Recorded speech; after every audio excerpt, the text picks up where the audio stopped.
Hello, hello, hello. How are we? Oh, my glasses are all lopsided. Oh, my goodness. Excuse me. Hello, how are we, Bree? Hello, hello, hello.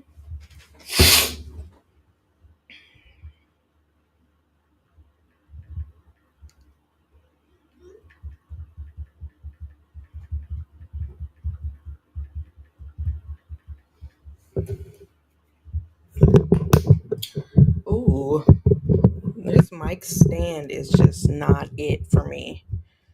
The mic stand is just too finicky. Like,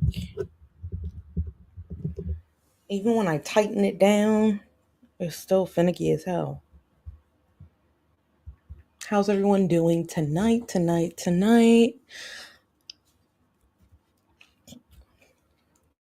I don't know why I got the yawns all of a sudden today. Has been a pretty productive day, I would say.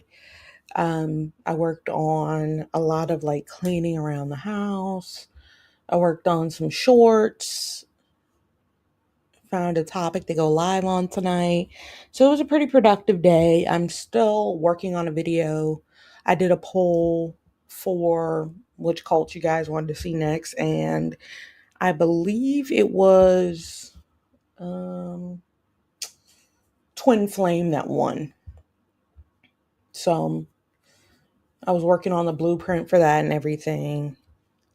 So today was pretty productive. I did hear about the fact that Gypsy Rose had gone on 60 Minutes in Australia. I didn't look at it yet. So this is my first time seeing it. Hopefully it'll let us play it all the way through. I did speed it up. So this is just like a real-time reaction of Gypsy Rose on 60 Minutes.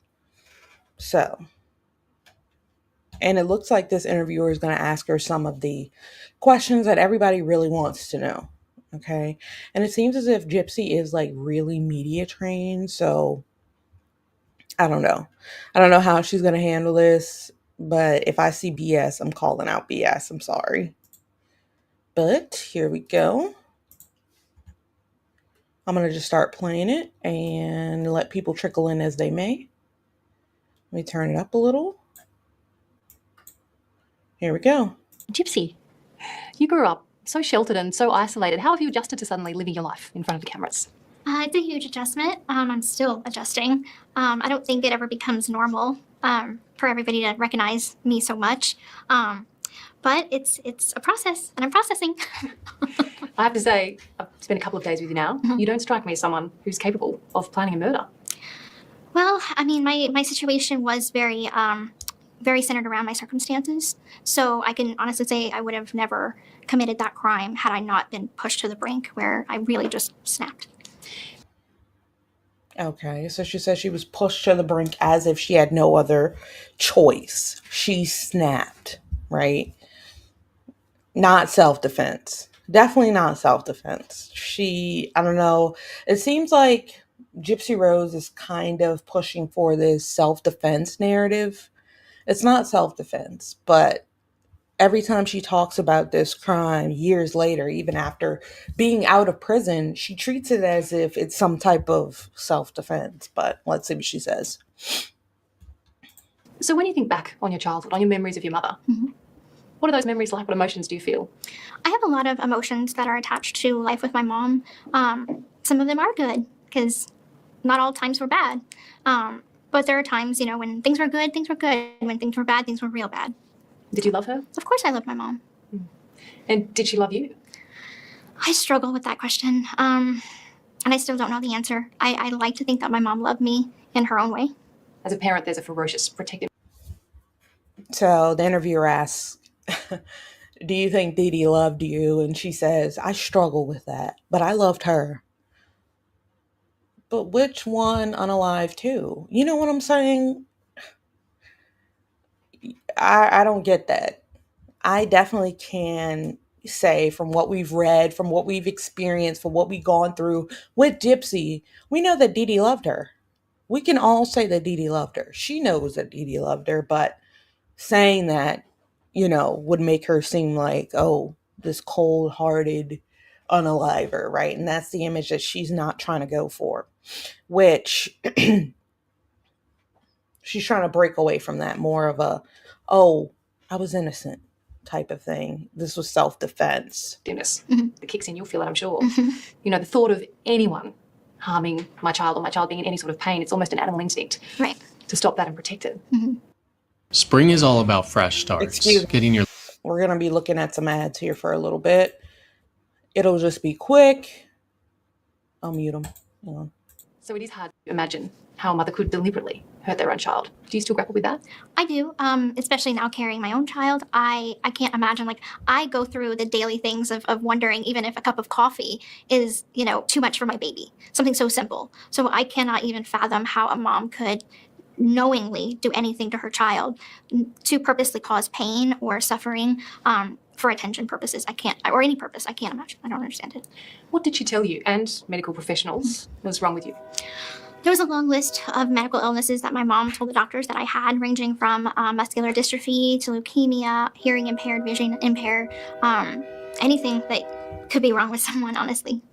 And you believed her? I did believe her because I grew up that way. So it started from infancy. So she started telling the doctors that I had sleep apnea when I was just a baby. And then it graduated to a seizure disorder. And she kept building on that list of things. So by the end of it all, there was not a single part of my body that didn't have something supposedly wrong with it. I feel like that's hard because, how can you say, I don't get it. How can you say you have to listen to how Gypsy says things in these interviews. She says she told the doctors, meaning Dee Dee told the doctors when I was an infant that I had sleep apnea. You can't tell a doctor you have something. You know what I mean? When you're an infant, it's more of like, oh, we tested this baby for this and they have this. So, and then she said I had a seizure. Reportedly that was in paperwork from a doctor that she had some type of seizure. So, but let's see. What was the perceived illness or what in fact caused you to lose all your teeth? So the cause is actually not known. All that I know from the medical records is that my mother told them that my teeth were very fragile and were crumbling, and so they decided to extract. So the dentist extracted several of my teeth, capped other teeth in chrome caps, and that's what happened to my teeth. So it's mysterious why doctors and dentists would remove healthy teeth, so I'm not really sure. At what stage or age did you realize that it was a farce? I mean, there are some things that I already knew that obviously I could walk. I knew that I could walk. I knew that I could eat, so I didn't need the feeding tube. But the other things like cancer, you can't see that. So I had believed that I had cancer up until the time that I was arrested and could talk to my lawyer. You said you knew you could walk, and yet you were in the wheelchair even at home with your mum? Correct. It was not just an outside thing. It was not an outside facade. On the inside, I couldn't even walk. So even on the inside, my mom, when she was around, did not let me walk around the house. So total control? Total control, yes. So the question that so many people can't understand, and perhaps only... She didn't let you walk around the house, or you didn't tell her you could walk? I'm confused. Wow. Let's continue. In fact, victims and survivors of abuse can. The question so many people want to know, why didn't you get up and walk? Tell someone, run away, tell a doctor? That is the one question that everyone seems to ask. I don't think people understand the emotional hold that an abuser has on their victims. So, asking me that is the same as putting me in a category of saying, well, domestic violence survivors, why didn't they just leave their abusive husbands? It's because of that emotional hold that the abuser has. And the consequences that you felt would arise from. Exactly. I didn't know if things would be worse for me at home because often when I did try to rebel and go against her. Hey, Bree. Welcome. We're just looking at this interview with Gypsy, and I see a lot of inconsistencies, girl, already. A lot. It seems like the same story, rinse and repeat, really. she's explaining why she didn't just get up and walk away, because Dee Dee had an emotional hold on her. Honestly, had you gotten up, oh, you've been here. Okay, cool. Well, I'll just continue for you and the other person in the chat. If others trickle in, then so be it. All right, let's continue. The arguments, and there were physical abuse that was going on in the home. So it was worse. Hey, Mew. Knowing what you know now, How are do you believe you? your mother was very ill? I do. I still grapple with the reality that I kind of wonder if she knew intentionally what she was doing, or if it was just she was so mentally unstable that maybe it clouded her judgment. But I'd like to think. Okay. Doing good. I hope you're doing well too. I am doing pretty good. I've had a long, eventful day cleaning, filming. Yeah, bada bing, bada boom. But I'm sticking to these 2 live streams a week, Monday and Friday around 7 p.m. Central Standard Time. So I hadn't seen this interview yet, so I decided to pop it on and see. And I'm starting to get the same type of reiterated story feel. I'm feeling like Gypsy's media trained very well. Her attorney taught her how to speak at these things. Her attorney taught her how not to say the wrong things in public. So she knows how to manipulate a maybe put in the Discord that we are live. Yeah, I could probably send the can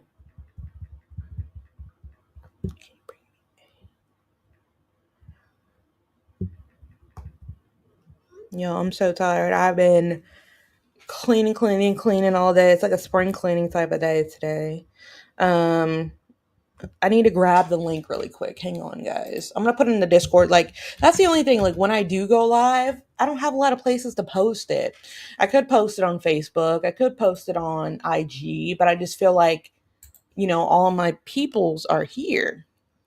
Just give me a second, guys. I'm gonna just share the link to myself, and I'm going to post it on the wall. I'd never promote. I should probably get better with promoting the lives that I do. I hope everyone's having a good night, though, so far. Thank you guys for coming and chilling with me. I appreciate it. I think you guys are going to like the next video. It's going to be on Twin Flames Universe. Okay, hang on one second. I'm going to put it in Discord. I posted it on my community wall, and now I'm going to put it on Discord. Hang on one second.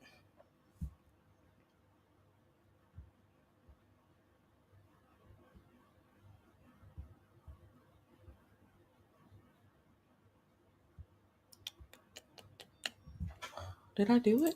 All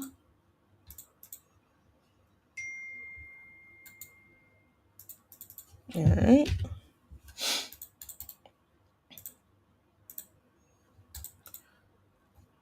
"60 Minutes Australia Drink the Kool-Aid." I feel as if she was asking some good questions. Like, a lot of people haven't asked Gypsy, why don't you get up and walk away? That's like one of the biggest questions everyone wants to know. And she kind of circles back to, oh, she had an emotional hold on my life.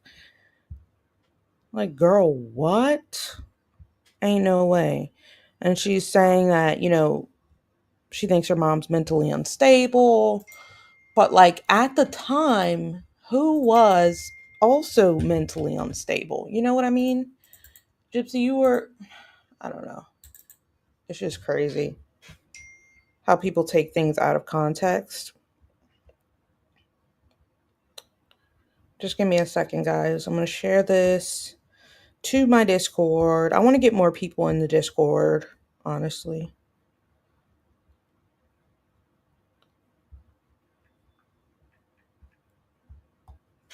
Okay. All right, it's shared in the Discord. Okay, here we are.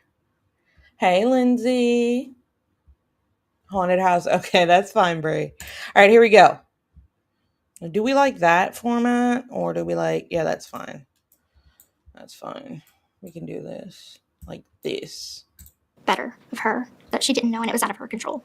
Do you think the motivation was the attention or the financial gain, the free holidays, the free home? I fully believe that the attention was the main cause of it. The financial was secondary. So at what point did you make that decision that killing your mother was the only way that you could be free? It is amazing. Hold They used up. to have a collagen, used Hold up. We're going to let to her have a probiotic. say a green- this, but like my thing is this. Didn't she say in the book when she decided to, when she thought her mom was going to cut her throat, that's when she made this decision? So let's see if her own story lines up with her book. When her mom had a surgery scheduled for her on her larynx or something like that. It was around the time that I felt like I had tried to exhaust all the options that I thought was available to me. So I ran away from home. She found me back within 4 hours of being gone. She had chained me to a bed, and there was a lot of physical abuse for 2 weeks. So I felt like I had learned my lesson, that was not a route that I could take. And so then your survival mode starts to kick in, and you're like, okay, it's either her or me. What do I need to do to get out of here? And unfortunately, that was a thought in my head. It's a sign of the desperation. I think you were such a, seemingly sweet young woman with having lived a very sheltered life. That's where Exactly. your mind went. Exactly. Because it's not like I had a criminal record. It's not that I had a history of violence or anything like that. Been running with the wrong crowd. No running with the wrong crowd. It was In fact, literally. you had no friends. I didn't have any friends. I wasn't allowed to. So she controlled everything in my life, my physical appearance, what I ate, who I was allowed to hang out, around, associate with, how much exposure to the world that I have. And that was so limited.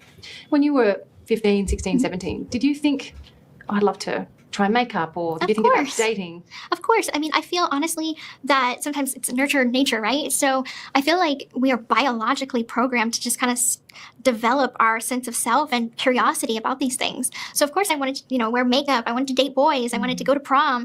I wanted to do all these things. But these things weren't allowed for me. And your only escape then was the internet. Exactly. I could dress up who I wanted to be on the internet, create Facebook profiles, and create a new.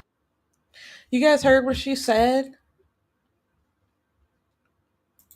She said I could dress up, be who I wanted to be on the internet, which lets us know that this role-playing thing was a gypsy thing. It was a Nick thing as well. It became a Nick thing after a while, but it was a gypsy thing. She says, I can dress up, be who I want to be. But when we go back to Nick's trial, she says that Nick was the one that led her into this fantasy wild lifestyle.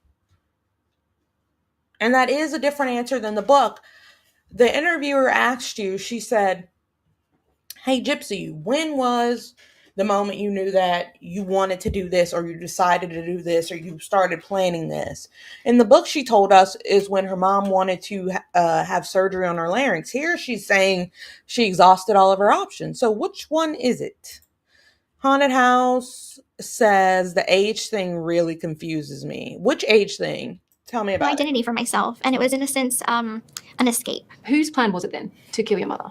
It was my plan. I'm the one that came up with it. And who bought the murder weapon, the knife? I did. On that night, what was running through your mind?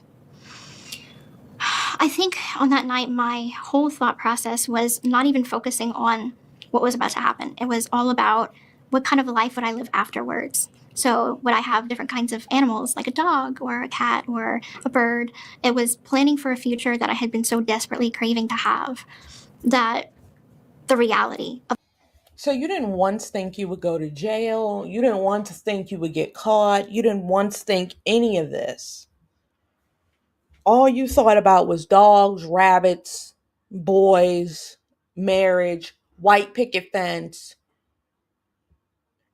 leading up to you and another person taking the life of your mother. The only thing in the background, it wasn't survival. It wasn't, it's her or me. We hear her say it earlier. It's her or me. It wasn't survival. It wasn't, it's her or me. You know what it was? Dogs, bunnies, boys. She just said it.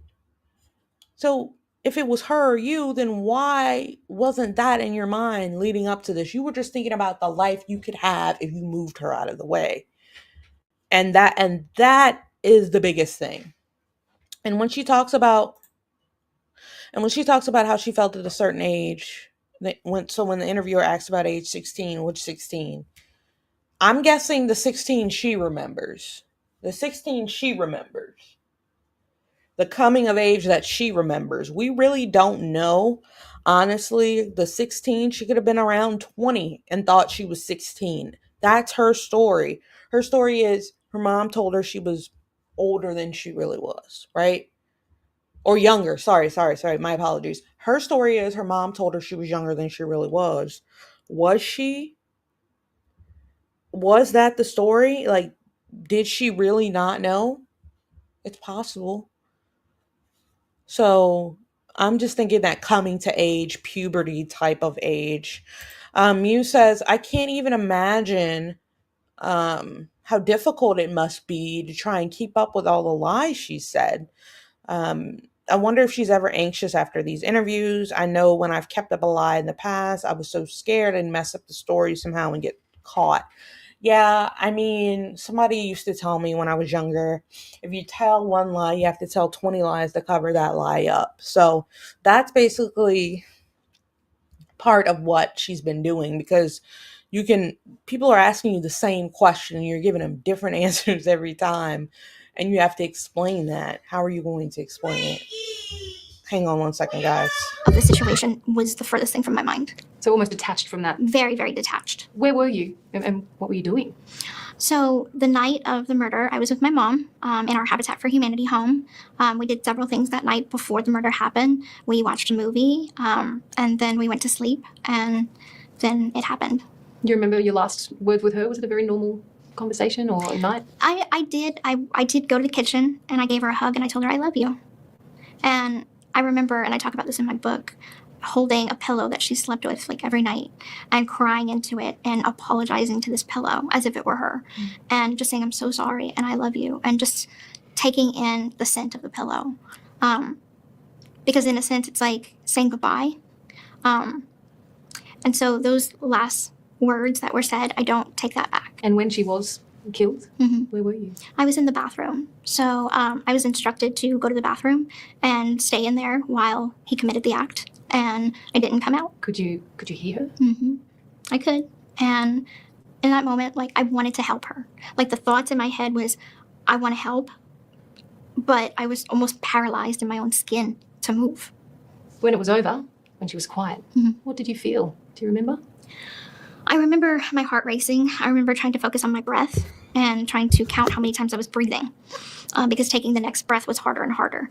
And so after it was over, he knocked on the bathroom door, which was a sign for me to let him inside the bathroom. And then he instructed me to be fully nude. And then the rest of the night was very traumatic. And then we left the home and we stayed a few nights at a hotel until we could get a bus back to Wisconsin where he was living. When you say very traumatic, you're referring to of a sexual nature? Yes. When you're describing this, you're so calm.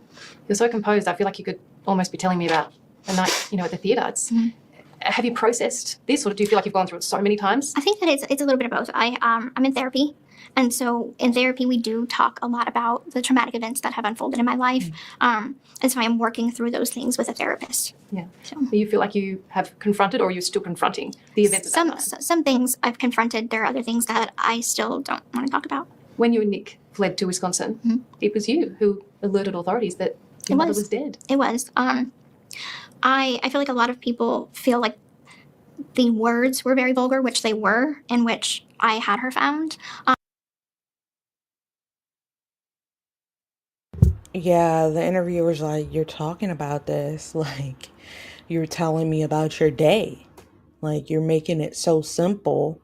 Like, you're just telling me about your day, and you're talking about the planning and the execution of the unaliving of your mother. Like, you don't tear up every time. I don't think she attributes any negative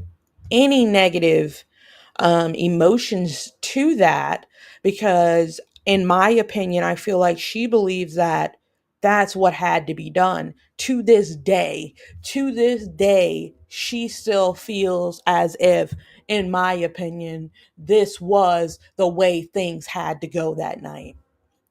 And that's why she can talk about it like so subjectively to this day. Accountability, the most accountability that she can take regarding this case would be saying that she said it, like she admits that she was complicit in planning and things of that nature. But when it comes to like fully feeling remorse, I don't get that from her. She just feels as if, hey, I did this time in jail for this thing I did, but it was worth it. That's the energy that I get from her. But I mean, you guys can tell me how you guys think about that. Because I posted on Facebook a vulgar message. But the point was not because that's what I felt. The point was that I used her social media to post this. And I figured if it was a really weird message that seemed strange, someone would call the authorities and have a house, a house check and check on the house. And why did you want her to be found? Because I couldn't stand the thought of her just being there. I wanted her to have a proper burial, funeral. I wanted her to be put to rest.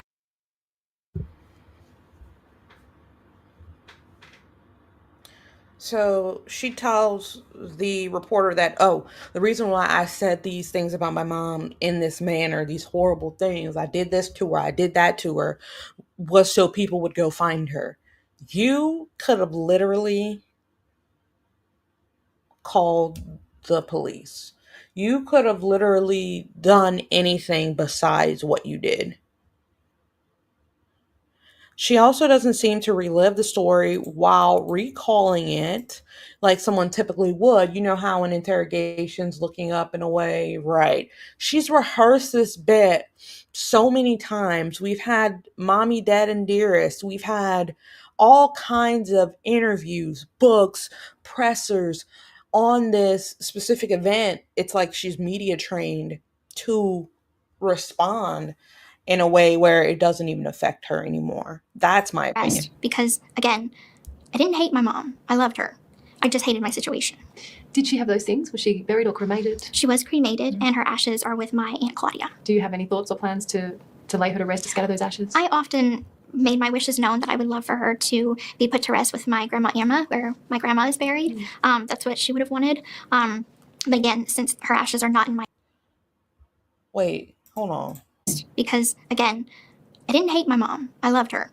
I just hated my situation. Did she have those things? Was she buried or cremated? She was cremated, and her ashes are with my Aunt Claudia. Do you have any thoughts or plans to lay her to rest, to scatter those ashes? I often made my wishes known that I would...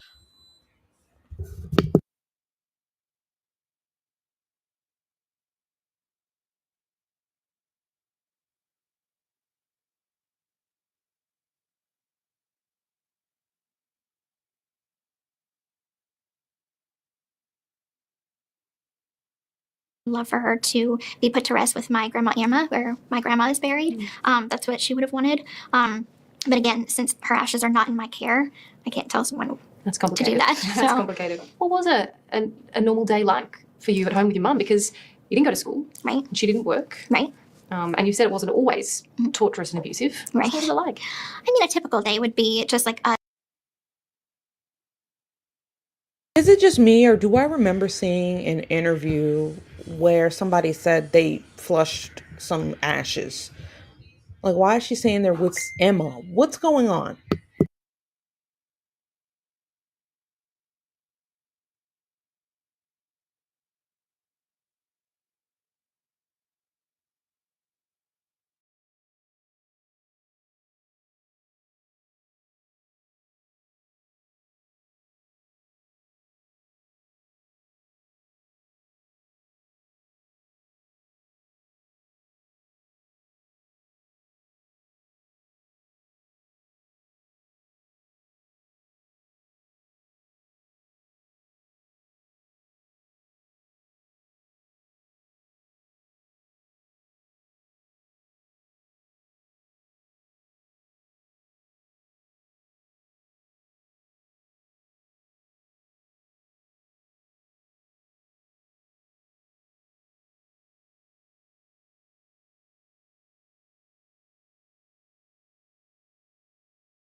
Sorry, guys. Yeah, a relative made a joke about it, but her sister said they still have them. It was literally mommy and theirs that they flushed out. Yeah, they said that. Now she's saying her aunt has them. Like, what's going on with that? And she's saying she wants them to be with her mother, her grandmother Emma. And my thing is this: do you think your grandmother Emma would have condoned what you did to her daughter?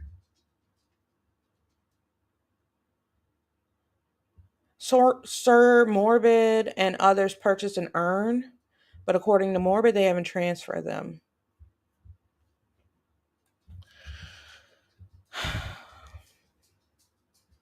Yikes. Okay.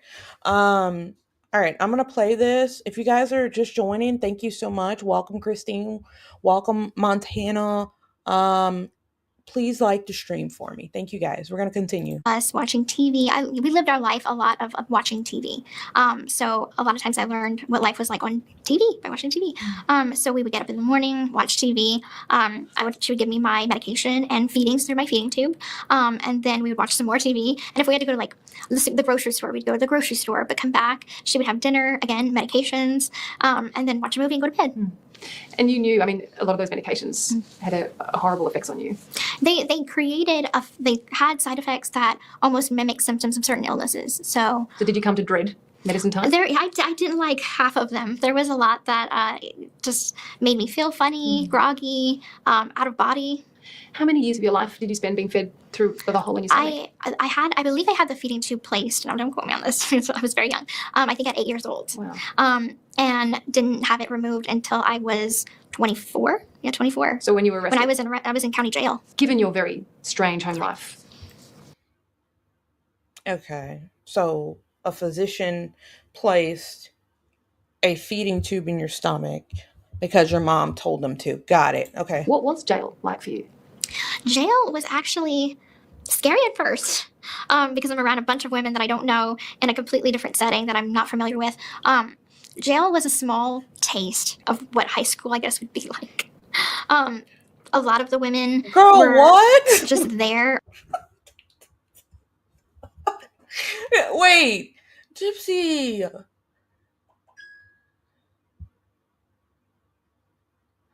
Gypsy, why are you saying that?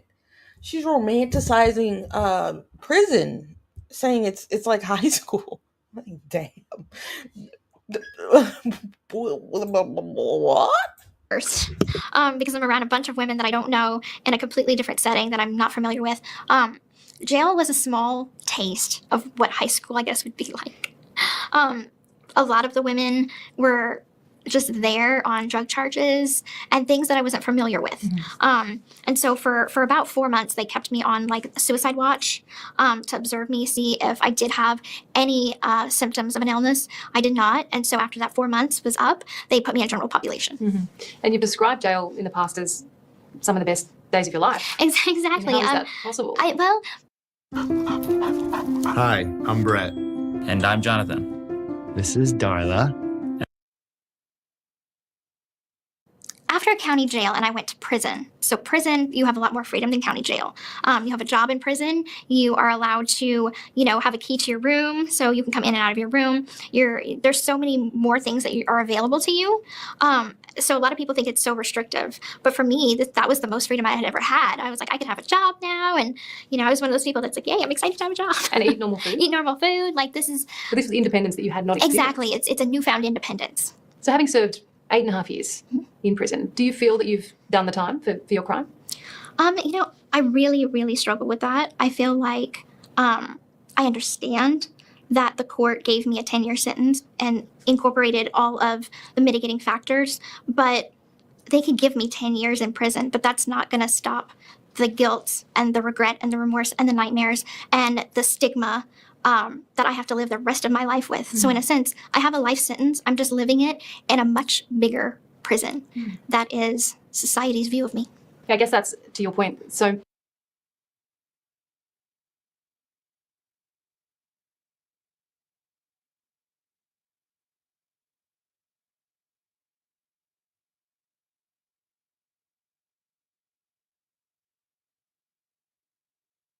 That is perfect. That is perfect. Sorry, I know I'm muted, but I was basically saying that I think she took that from me. I'm pretty sure I said that exact thing about Gypsy Rose on one of my videos. I said, she's still in prison. She's still in prison, right? She's in a bigger jail. People want her to go back to jail, but she's in the jail of public opinion, right? Um, Gypsy, next time, give me my credit for that one. But she nailed that one. She definitely did nail that one. Because your sentence does not stop. I'm still muted. Can you guys hear me? Hello?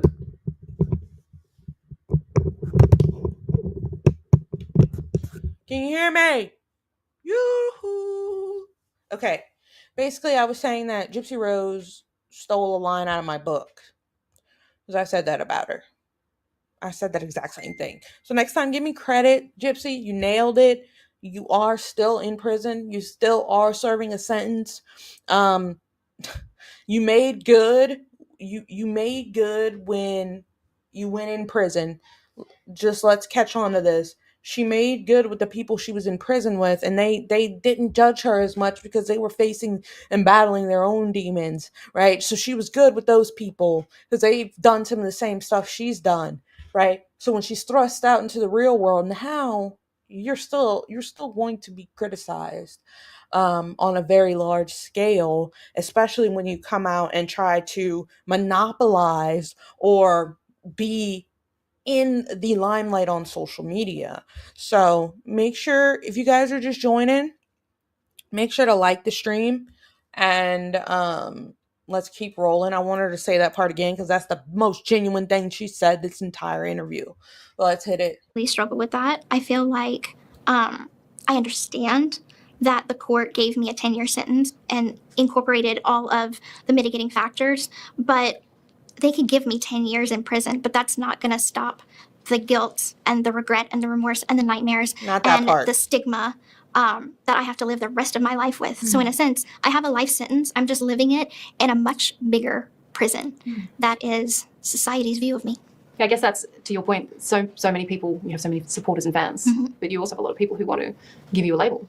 Exactly. I try not to put myself in a label box, but it's like watching an origin story. So even on a villain, when you watch a villain's origin story, they weren't born a villain, were they?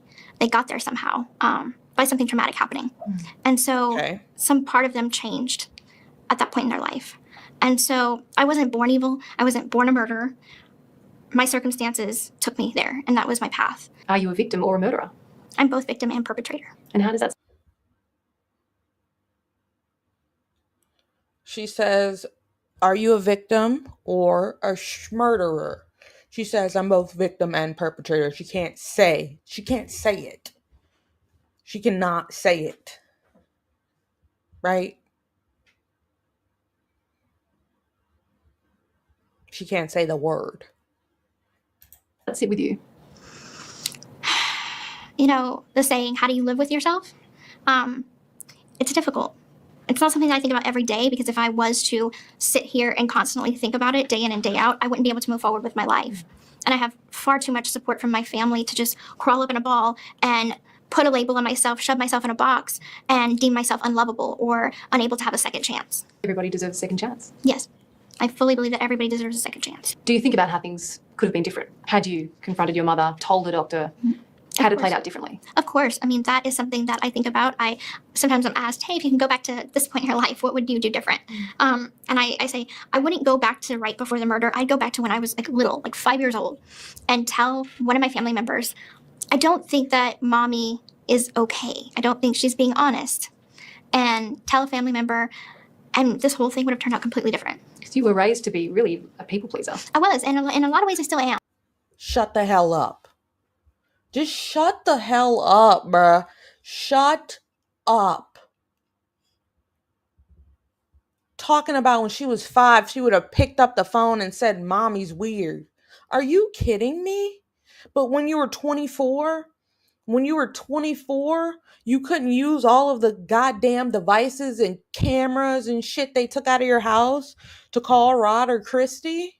You had tablets, you had fucking laptops, you had Polly Pocket, you had everything at your disposal to contact anyone you wanted to contact and say those words you just said. But why didn't it happen in that moment? Why didn't it happen in that moment? And I'm going to tell you why I think it didn't happen in that moment, because she didn't want it to happen like that. She didn't want it to play out that way. She had this side of her named Demona, I believe, and she was dedicated to that role. She was dedicated. Hold on, I need a pop filter on. She was dedicated to the role of Demona, as was Nick to the role of Victor, and they became that. They embodied that. That's why Gypsy didn't call Rod or Christy with all of her devices in the house. She had many devices. She could have reached out for help, but she had a side of her. We always hear about Victor. We always hear about Nick's sides. But what about her sides? Right? Don't think they didn't play that shit together. And that is why she did what she did.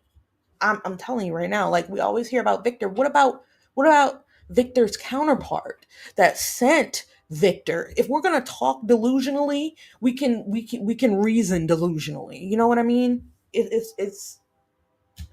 didn't ask for help because you didn't want help. You wanted to do that at the time.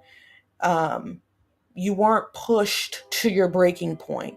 You were a person that wanted that to happen in that moment. And I think that's something that people don't understand. They think it was just Nick with the fantasies and all this. This was a dual effort by the both of them. You know what I mean? I sense that about you, actually. Finding my voice has been a journey that I'm still working on. Do you think you've found it? Still working on it. I found my voice. Now it's about finding the courage to exercise it. You met Ken while you were in prison. I did. So why did he reach out to you? So Ken had wrote to me after watching my documentary, my first documentary, Mommy, Dead and Dearest, that premiered on HBO in 2017. And I was getting a lot of like mail from people that watched the show, offering their support, and he was one of them. And our personalities just clicked. Like, we're both very nerdy.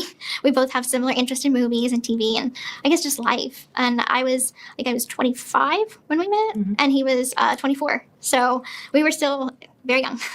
And so your relationship was letters and then very limited prison visits. Exactly. So we went from letters to phone calls, and then while we established a phone call friendship, then he started visiting me. So What do you love about him? I love his energy. So Ken is very high energy. He is. Which I think kind of balances me out because I think I'm calm for the most part. But I always say we're like two ponies on a field just running free together.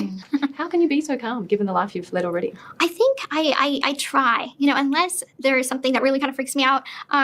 I try and stay calm because I like to take in my surroundings. Do you think that was also how you were trained by your mother, in a way, to sit and be calm and polite? And It was. I feel like the only times that I'm ever kind of goofy is when I'm fully being myself behind closed doors and I don't have to worry about how people perceive me or view me. Why is Amazon paying me $600?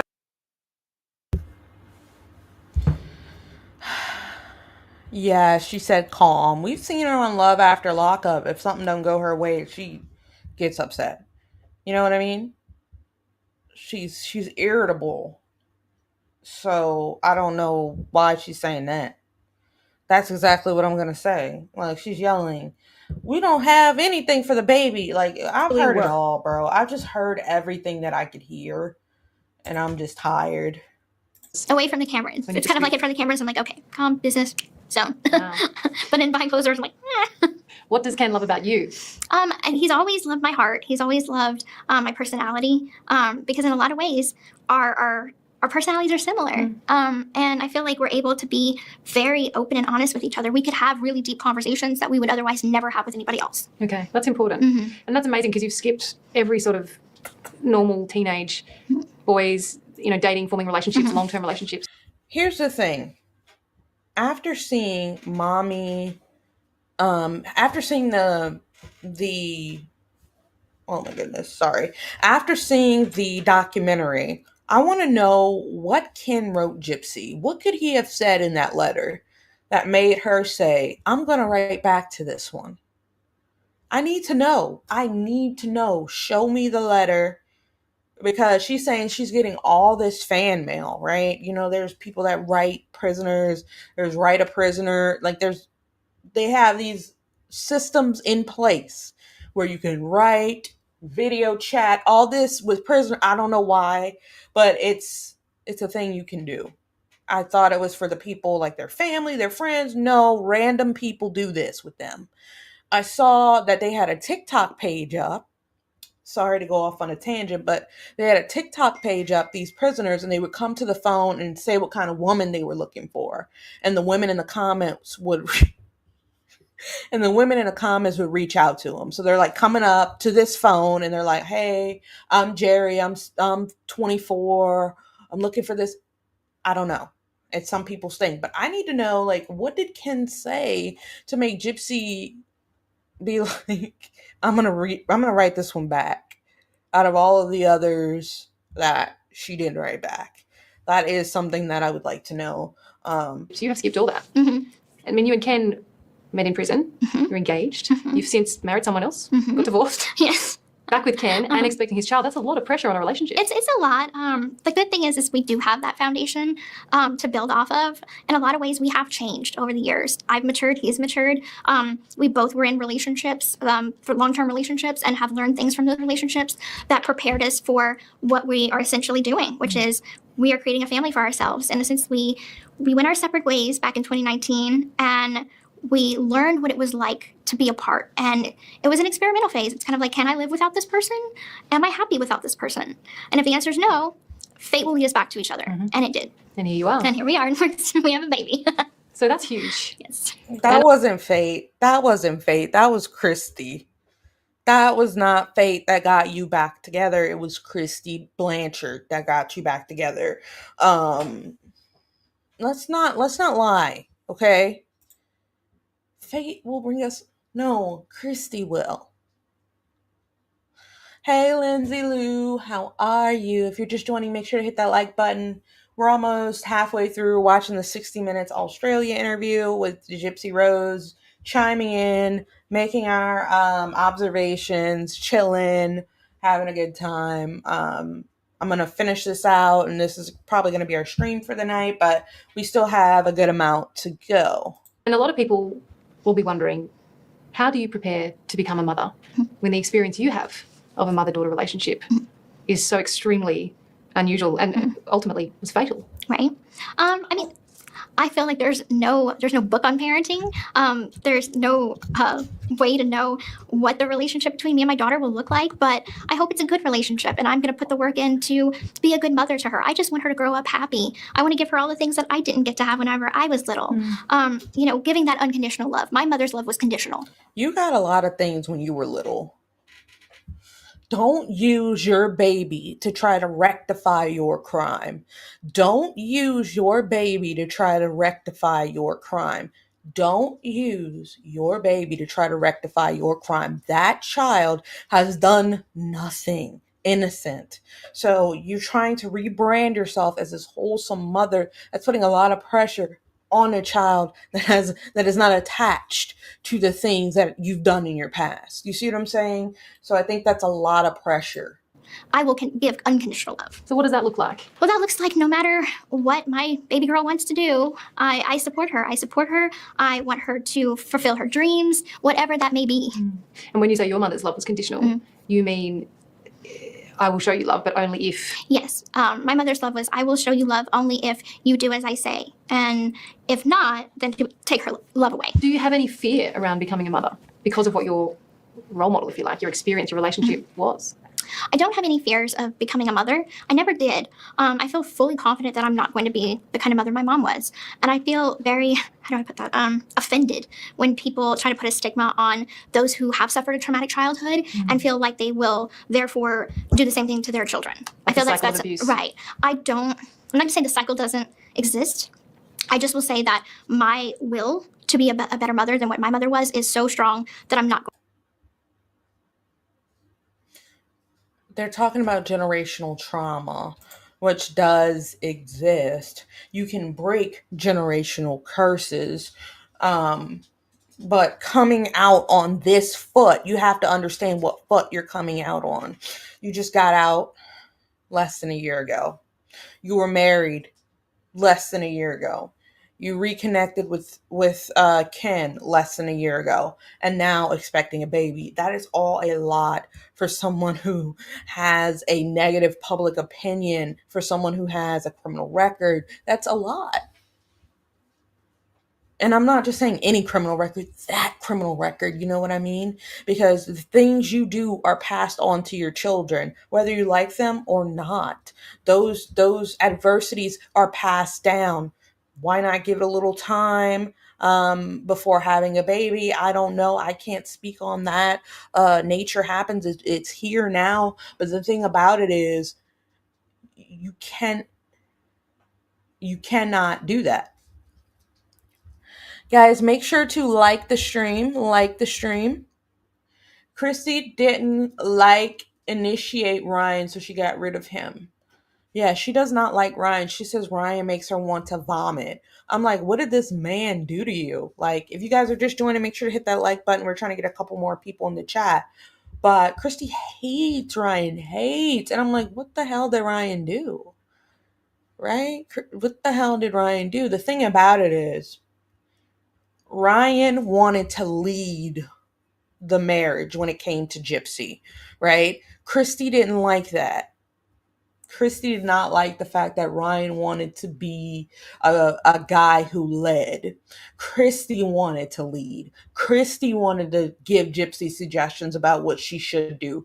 Christy did not want Ryan telling Gypsy how to run Gypsy's brand. Christy wanted to run Gypsy's brand, so she knows that Ken is a little bit more laid back. Gypsy wears the pants, and she can still manage Gypsy and mold Gypsy into what she wants Gypsy to be without Ken not really interfering. That's Christy's problem with him. Okay. I'm pretty sure Gypsy triangulated. Why is Christy's best friend a transgender? Who's trans? I have no idea. I have no idea. I don't know. Are you talking? I don't know. I don't know who Chrissy's best friend is. Nor do I have anything against transgender people. I just read that out loud because I don't know. I honestly don't know. But let's continue. Sorry. Going to continue the cycle. Yeah. Can we talk about some of the medical side of what you've gone through? What complications, what scars, what side effects do you still suffer, if any? So I have a scar on my belly, which is from the feeding tube. I have one on my leg. I have some on my neck. So I do have physical scars from the surgeries. I no longer have 2 salivary glands that were located in my neck because they were removed. Why were they removed? My mom told the doctors that I drooled, and she would, before the appointment, she would put word gel on my mouth to make me drool. And then we'd go into the appointment. I would be drooling, and they were like, okay, well, we're going to do this surgery to remove them then. What is your message now for those? So you mean to tell me you go into the doctor drooling and they say we're going to remove your goddamn salivary glands? I've never heard this. I've just never. Like, I know a little bit about medicine. I've had a doctor's appointment or 2 or 3 or 4 or 10. You know what I mean? So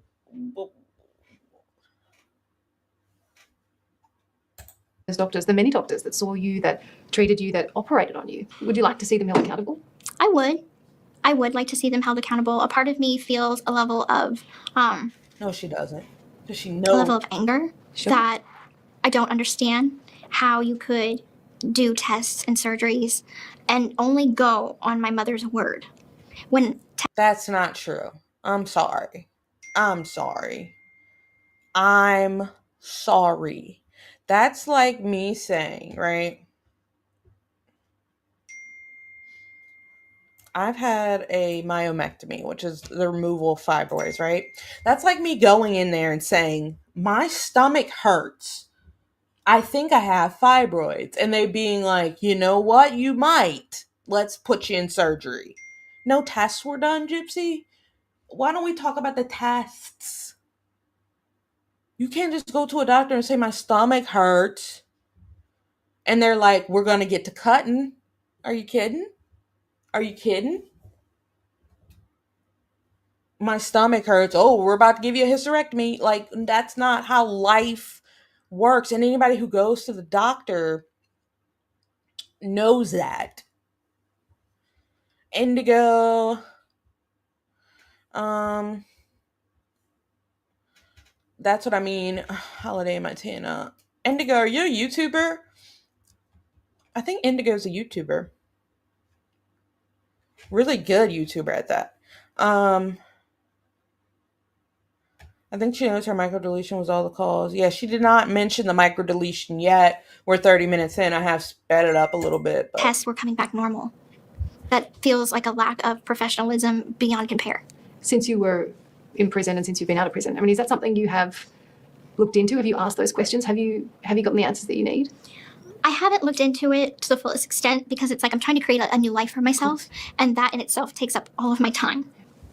It's like I want to move forward, and it's a lot of work, and I feel like I'm not doing my future any justice by looking in the past. I think most people in your situation would feel very angry with the medical professionals. And they failed you. Lots of people failed me. Yeah. I mean, your mother must have had a real way with doctors. She did. She had one of those personalities that, to the outside perspective, you would think she was the jolliest, happiest woman that almost had a childlike soul. And love. Oh, like you? Too, because I hear neighbors and witnesses say that you two were like peas in a pod. It was, and you know, it was like that in my early years, and then in my later teen years, it was very performative. So when we'd go out in the real world to the public, we'd hold hands, and then we'd get in the house, and she would be so verbally abusive, and then she didn't love me anymore after that. Well, do you think she knew you were? Do you know how many people's moms and dads are verbally abusive to them, girl?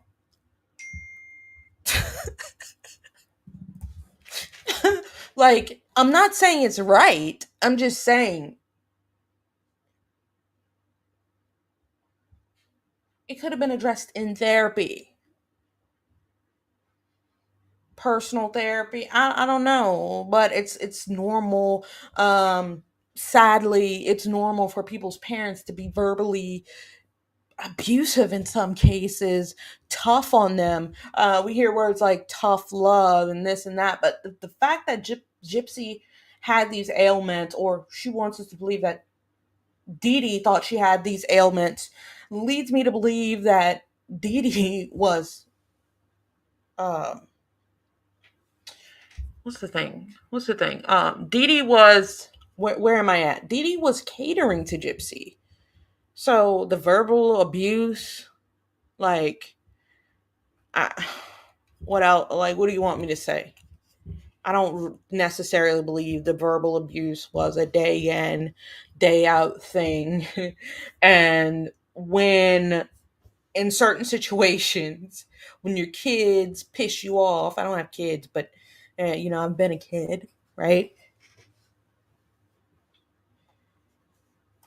I've been a kid. And you do something messed up and your parents get on your for it. Like, honestly, she's so damn fake. Why does she look like what is that in this interview? Yeah, Indigo. Yeah, I do believe Indigo had a video that Nina reposted, and it was reading the body language. I believe she was reading body language from the episodes, which is really good because, Gypsy and Bree and Gypsy and Christy, honestly, when we were watching it Monday, we kind of felt like an awkwardness. We kind of felt like a rigid tension in the atmosphere. I felt as if Brie was only there to do her job, right?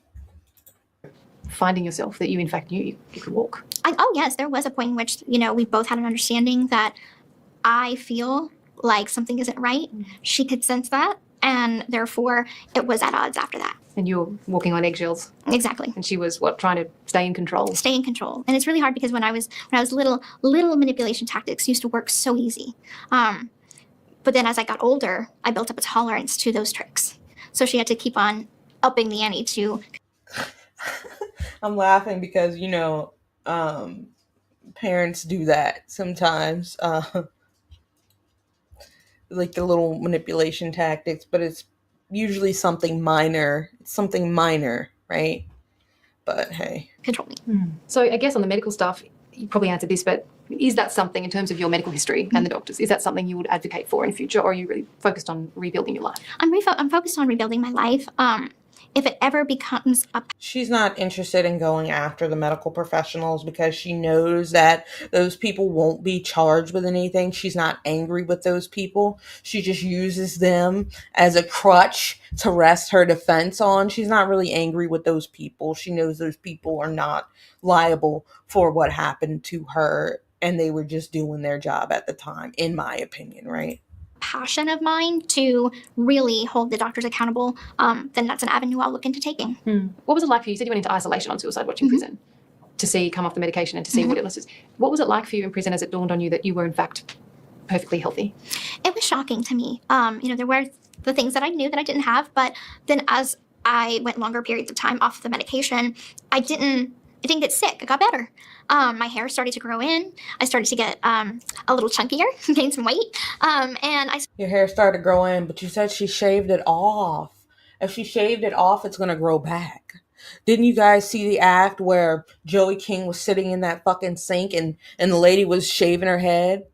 So was it cancer medications? Was it chemo that made your hair fall out? Or was it your mom cutting it? I'm so confused. Started to become a version of myself that was not recognizable, but it was in a good way. And you've had quite a physical transformation. I've been transforming for a while. Yeah. And what's that about? Just taking control? Taking control, being the version of myself that I want to be. When you went into prison, you had what was your education level? I had a second grade level education. At age 20? Okay, a couple more things I want to say before we finish this one up. Lindsay says Bree was sober for once. Is that why she was so polite? Bree was so polite. I'm usually seeing Bree and she's just cussing out Nina and all this other shit. She was on her best behavior, and I love that for her. I truly do. Like, on her best behavior. She did not go on gypsy shit acting an ass. She leaves the acting an ass on her own, time. So, good thing that she was Gypsy. What I can say about Gypsy, she seemed to, I don't know, she learned a lot in jail, education wise, because if you remember the text messages between her and Nick, they're very, a lot of misspellings and a lot of grammatical errors. She can actually, I think she can write a couple sentences now, you know what I mean? And it not be 24. 24. Wow. That's extraordinary. Did you feel out of your depth in prison, did it dawn on you that you needed to, or that you wanted to study, to learn? Oh, absolutely. I had a thirst for knowledge. I kept a dictionary by my bed so I could read through it and build up my vocabulary. I got put in educational classes where I graduated after 5 years of being in school for my high school equivalency. See your face light up when you talk about that. Yes, about it was a very proud moment for myself because I worked extremely hard on it. Yeah. And why do you think your mum kept you out of school and learning? I think it was a control thing. It was to control my surroundings and who I talked to, because we learn from our peers. So I assume it was so I didn't learn too much than what she wanted me to.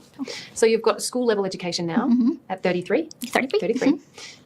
So what is next? I'm interested in terms of, you said you loved learning, you wanted a job. What are the plans? I do want to take college courses. So right before I got out of prison, I signed up to take college courses because they do have programs in prison for inmates to higher their education. But I was not able to get in before getting released. So I'm going to take some online courses. Great.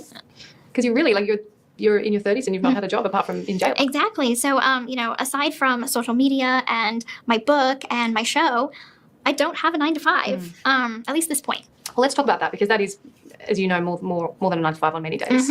The reality TV life, the docuseries, the influencing, it's a lot. It is a lot, and I've come to the point that I honestly feel like I'm going to forgo all of it for a normal life. Because since the moment you stepped foot out of prison, you've had cameras on you. I have. Do you regret that choice? I don't think that was a choice for me. Yes, it was a choice to be in a documentary. However, it was not a choice for as much attention as I was hit with. The media spotlight. The media spotlight. That was just enormous when I got released.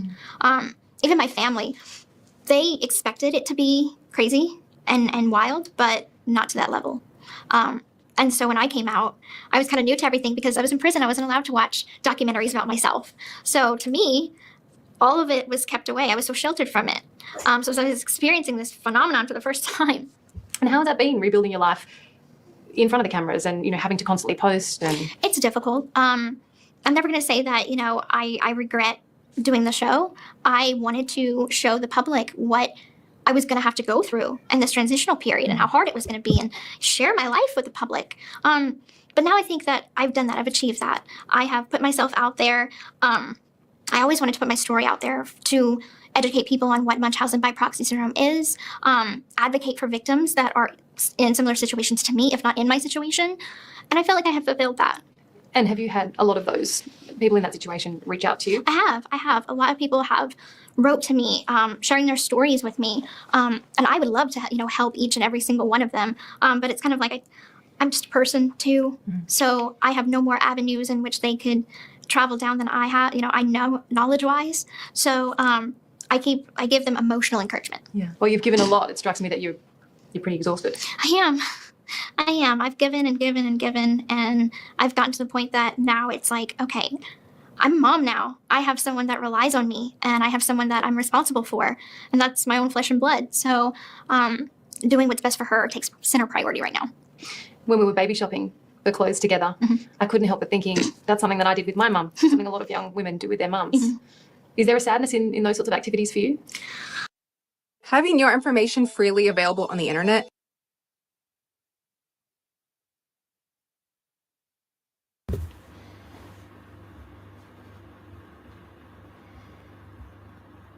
I didn't hear about the cigarette burns.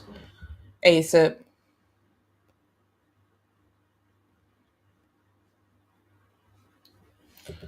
I didn't hear about that, and I read the autopsy report. I heard about the broken nose, though. And I'm more focused on what I do have. So my stepmom, Christy, is a bigger role model to me and a more influential model as a mother to me than what my mom was. So I go shopping with Christy. I do all of that stuff with Christy. So she will be grandma to my child. So. Do you ever miss your mom? I do. Do with their mums. Is there a sadness in those sorts of activities for you? I mean, I try not to dwell on what I don't have, and I'm more focused on what I do have. So my stepmom, Christy, is a bigger role model to me and a more influential model as a mother to me than what my mom was. So I go shopping with Christy. I do all of that stuff with Christy. So she will be grandma to my child. So. Do you ever miss your mom? I do. There are times around her birthday, there are times the anniversary of her passing that I absolutely think about her, and I do miss her at times. How do you plan to tell your daughter your story and what happened to her grandmother? I knew a tough conversation. It is a tough conversation. It's one that I knew that I would need to have. I knew from day one that this conversation would have to happen with my kids someday. And that's why my book is so important, because this book is my legacy. My child, when she comes of age and the right time, she could read this book and see everything, read everything that I had been through, for her to fully understand. And I will always be honest with her. Ken and I both will sit her down, have a conversation surrounded by family, and we will let her know what happened. She won't be kept in the dark about it, but we want to make sure that she has that support to process Hey, it. Jalen, It's how all are you? age appropriate as well. Exactly. You've got a few years before you have to Yes, have that chat. conversation. So. Yeah. When we were looking at photos yesterday, you said something interesting to me. I think I asked you what you would say to yourself, little girl in the wheelchair. And you said, first of all, get up and walk. But you said, I would tell her to be brave. Yes. And you said I wasn't brave. And I thought that was interesting. There were many times where you were brave. I think we don't even realize how brave we are until it's our only choice. Because sometimes you don't choose to be brave. You just kind of have to be. Do you feel like you're ultimately your choice? So you're saying that it was brave to do what you did? Is that what you're saying? Is that what you're alleging on this thing? There were many times where you were brave. I think we don't even realize how brave we are until it's our only choice. Our only choice. Because sometimes you don't choose to be brave. You just kind of have to be. Do you feel like ultimately your choice took courage? My choice to have my freedom took courage, but not the actions that should have been taken. Not the way it was done. Not the way it was done. Yeah. So that was not courage. That was desperation. You're definitely someone who looks forward, aren't you? I am. I've always been that way. Even Look when you were forward, not little? back. Yeah. Even when I was little. Kept you going? Yep. Well, that got more painful towards the end. I don't know. The whole Christy's a better mother than my mother ever was. All of that shit. It just started getting too gross at the end. Knowing in the manner in which things happen, and like, you're only brave when you're forced to be brave. Or like, what are you insinuating? You know what I mean? But that was the 60 Minutes interview. Yeah, it's kind of gross. I don't know. It just kind of makes my stomach turn. But